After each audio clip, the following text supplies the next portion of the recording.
नमस्कार। आज मैं आपको जो कहानी सुनाने वाली हूँ, ये कहानी सुनकर आपके दिल के पैरों तले से जमीन खिसक जाएगी और आप सोचने पे मजबूर हो कि कोई ऐसे कैसे कर सकता है। दिल को दोस्ती और एक जो पति पत्नी का पवित्र रिश्ता है, उसमें धोखे की कहानी है, जो सुनकर आप लोग सोचने पे मजबूर हो जाएंगे कि आज की दुनिया में ऐसा भी होने लगा है। जी हाँ दोस्तों, ये कहानी है दिल्ली के गाजियाबाद इलाके की। वहाँ की एक शेफाली नाम की लड़की थी, जिसकी उम्र 32 साल थी और वो उसका जो काम था वो न्यूज़ रिपोर्टर थी। और वो बचपन से ही बहुत तेज तर्रार थी। कॉलेज के ज़माने में थी तो उसका एक बॉयफ्रेंड रहता था। उसी बॉयफ्रेंड से आगे चलकर उसकी शादी हो गई और दोनों साथ में रहने लगे। उसका जो पति था, पहले का बॉयफ्रेंड ही उसका पति बना। शादी हुई, अच्छे परिवार से थी, पढ़ी लिखी थी और उसका कारोबार था न्यूज़ रिपोर्टर। अच्छा, ज़िंदगी अच्छे से चल रही थी। उसका 2 फ्लैट थे। एक फ्लैट में तो दोनों पति पत्नी रहते थे और एक फ्लैट तो जो था वो खाली पड़ा हुआ था। उन्होंने सेविंग के लिए उसको ले रखा था। तो उसने अपने पति से बोला कि हम क्यों ना उस फ्लैट को बेच देते हैं। उसके पति ने भी उसके हामी में हाँ भी भरी और बोला हाँ, आखिर वो खाली पड़ा है तो बेच के हम लोग इन्वेस्ट कर देंगे उस पैसे का। और उसने उस फ्लैट को बेच दिया और जिस व्यक्ति को बेचा उस व्यक्ति का नाम था विक्रम चौहान। उसकी उम्र भी लगभग 32 साल ही रही होगी, शेफाली की एज का ही रहा होगा। वो उस फ्लैट को लिया और उसका भी एक परिवार था। उसकी पत्नी के जो विक्रम था वो एक इंजीनियर था और उसकी पत्नी का नाम था दीपिका, जो एक बैंक में काम करती थी और उसके 2 बच्चे थे, एक 4 साल की लड़की और एक 6 साल का लड़का था।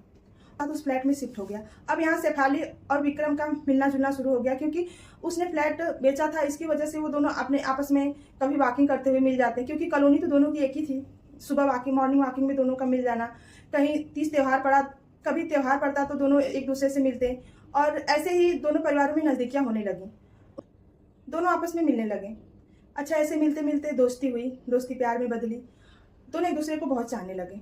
जब प्यार तक मामला पहुंचा, तब तक इनके पति पत्नी जो विक्रम की पत्नी दीपिका थी और जो शेफाली का पति था, जानते ही हैं इश्क और मुश्क छुपता नहीं है। जब धीरे धीरे ये बात फैली तो उन लोगों के कानों तक पहुंची। तो उन लोगों ने भी अपने जो दंपति जीवन था, जो उन लोगों की शादीशुदा जीवन था, उसको बचाने के लिए वो लोग भी चुप रहना ही उचित समझा। और दोनों ने कोई भी, इधर इसकी पत्नी ने भी कुछ नहीं पूछा, उधर उसके पति ने भी कुछ नहीं पूछा। बात तो दोनों जानते थे। ऐसे ही बात आगे बढ़ती गई। ये दोनों का घूमना फिरना, हमेशा एक दूसरे से मिलना। जब आगे तक बात पहुंची तो एक दिन शेफाली विक्रम से बोली कि मैं तुमसे शादी करना चाहती हूँ। इस पर विक्रम चौंक पड़ा, क्योंकि दोनों में शादी तो हो नहीं सकती थी, क्योंकि इसके भी पत्नी बच्चे थे और उसका भी पति था, तो ये शादी कैसे संभव थी। उसने बोला ये शादी संभव कैसे हो सकती, लेकिन विक्रम शेफाली से प्यार करता था। उसने बोली कि तुम एक काम करो, अपनी पत्नी को डिवोर्स दे दो और मैं अपने पति को डिवोर्स दे देती हूँ और फिर हम लोग शादी कर लेंगे। इस पर उसके चौंक गया।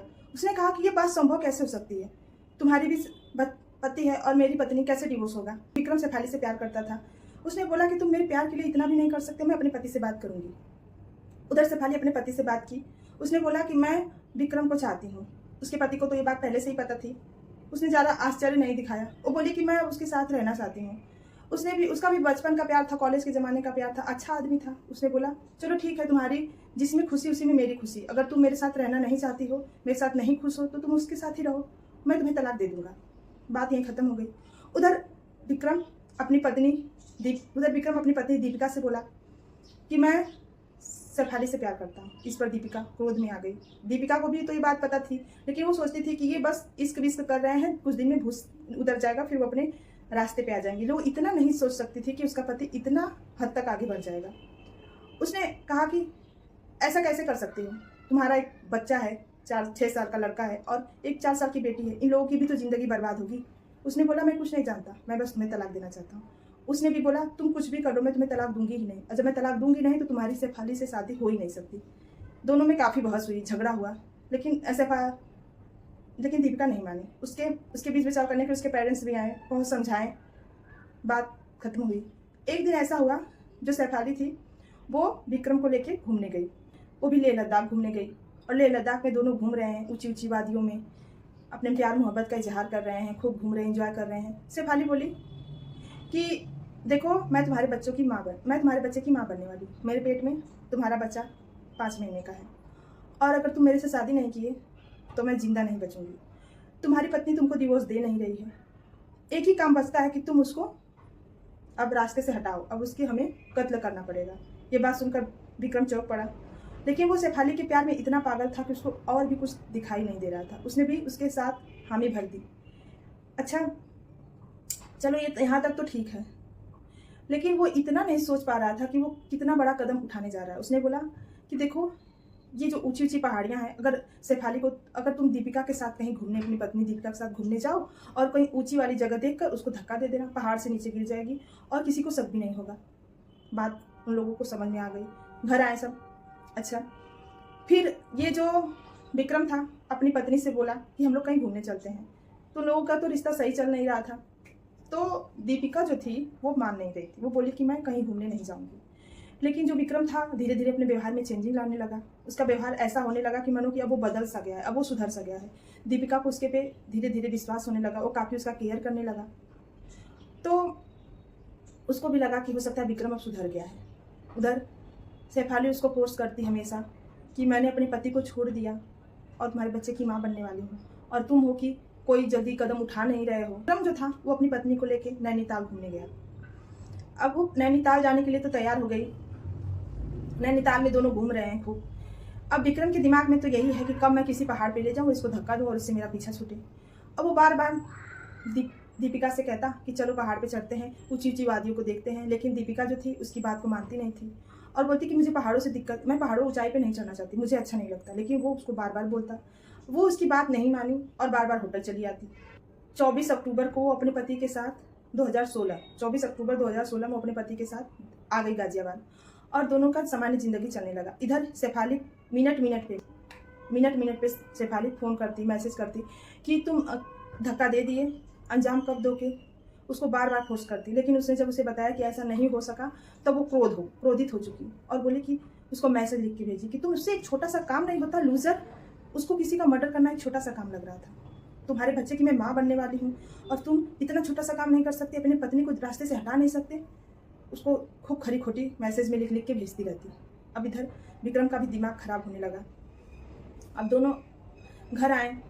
उधर 27 अक्टूबर उधर उसके माता पिता फिर आए विक्रम के मिलने के लिए कि चले देखें इन लोगों का रिश्ता कहाँ तक सही है। आए, देखे, मिले, चले गए। 27 अक्टूबर का दिन था। उस दिन था 2016, 27 अक्टूबर का दिन था। उस दिन था करवा चौथ। अब ये दीपिका अपने पति की लंबी आयु के लिए व्रत की थी।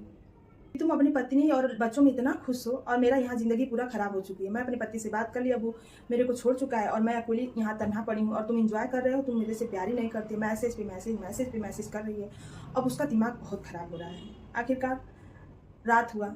उसकी पत्नी ने उसका व्रत तो अब जो किया था उसके हाथों से व्रत तोड़ा, सब कुछ हुआ। फिर वो मैसेज की कि मैं तुम्हारे सुहागन बनकर के यहाँ बच्चे की माँ बनी पड़ी हूँ और तुम हाँ उसको ये कर रहे हो, तुम मेरे से प्यार ही नहीं करना था, ये वो बहुत सारे मैसेज कर रही है। अब विक्रम को इतना गुस्सा आया कि वो अपनी पत्नी से झगड़ा करने लगा। इधर इतना दोनों में लड़ाई होने लगा कि जो दीपिका थी लड़ते लड़ते बालकनी तक उसको लेके आया। अब वो जब बालकनी तक लाया तो उसके दिमाग में एक आइडिया आया कि आठ फ्लोर पे उन लोगों का फ्लैट जो था वो 8 फ्लोर। उसके दिमाग में आया कि मैं क्यों नहीं नैनीताल की जो ऊंची पहाड़ियाँ थी उससे तो ये 8 तल्ला कम नहीं है, अगर मैं यहाँ से इसको धक्का दूँ तो ये आराम से मर सकती है और रास्ते से हट जाएगी। यही सोचकर लड़ाई करते करते उसने दीपिका को बालकनी से नीचे फेंक दिया। लेकिन जब वो दीपिका को फेंका तो दीपिका की इतनी पकड़ मजबूत थी कि उसने उसके हाथ को तेजी से पकड़ लिया। जब उसके हाथों को पकड़ लिया तो उससे बस एक ही बात बोल रही थी कि मुझे ऊपर खींच लो, मैं तुमको तलाक दे दूंगी, मैं अपने बच्चों से बहुत प्यार करती हूँ, मुझे अपने बच्चों के लिए जीना है, मुझे छोड़ दो, मुझे ऊपर खींच लो। लेकिन देखिए ये जब घटना हो रही थी तो उनके सामने वाले फ्लैट से रात का समय था, एक व्यक्ति देख रहा था। देखा तो उसको समझ में आ गया, लेकिन जब तक वो समझता सब बातों को तब तक इसने अपना हाथ छोड़ दिया और शेफाली नीचे गिर गई। 8 तल्ले से जो नीचे गिरेगा वो बचेगा। अब ये कुछ गमले जो बालकनी में थे उसको इधर उधर गिराया और गिरा के अपने नीचे भागते दौड़ के आया और रोना चिल्लाना शुरू कर दिया। फुल एक्टिंग करने लगा। पुलिस आई। पुलिस से उसने बताया कि आज करवा चौथ था और मेरे लिए व्रत रखी थी, हम लोग बहुत खुश थे, हम लोग बालकनी में ऐसे ही समय बिता रहे थे कि अचानक उसका पैर फिसला और वो बालकनी से नीचे गिर गई। पुलिस को भी लगा कि एक्सीडेंट का मामला हो सकता है, ऐसा हो, पुलिस को भी सही लगा कि ऐसा ही हो सकता है। लेकिन जो दीपिका के माता पिता थे उन्होंने पुलिस से आकर कहा कि इन लोगों के बीच के रिश्ते सही नहीं थे, मेरी बेटी को हो सकता है इसने मारा है, आप इसकी तफ्तीश करिए। पुलिस ने जब उसकी कॉल रिकॉर्डिंग मैसेजेस सब देखे तो उसको पता चला कि सोनाली उसको जितने भी मैसेज की थी सब पुलिस ने निकाला और देखा तो पता चला कि इसने जानबूझकर अपनी पत्नी को धक्का दिया है। जब ये बात पुलिस ओपन की तो उसका जो पड़ोसी था वो भी सामने आया और उसने बोला कि मैं गवाही दूंगा, मैंने अपनी आंखों से देखा है। वो गिड़गिड़ा रही थी लेकिन ये व्यक्ति ने उसकी हाथ छोड़ दिया। अब ये दोनों को जेल भेज दिया गया। विक्रम जेल चला गया, उधर शेफाली जो 8-9 महीने की अब तक प्रेगनेंसी उसकी हो चुकी थी, उसको भी जेल भेज दिया गया।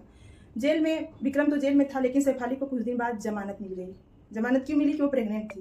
लेकिन ऐसा भी केस आया है कि जिसमें बहुत से लोग बच्चे को ही जेल में ही बच्चे को जन्म देती हैं। 2-3 केस ऐसा मिला है, लेकिन यहाँ कानून कुछ अलग ही टाइप का है। उसने उसको छोड़ दिया जमानत पे। और देखिए, जिसने पूरी साजिश की, विक्रम का माइंड वॉश तो उसने ही किया था, मेन उसकी गुनाहगार तो वही थी।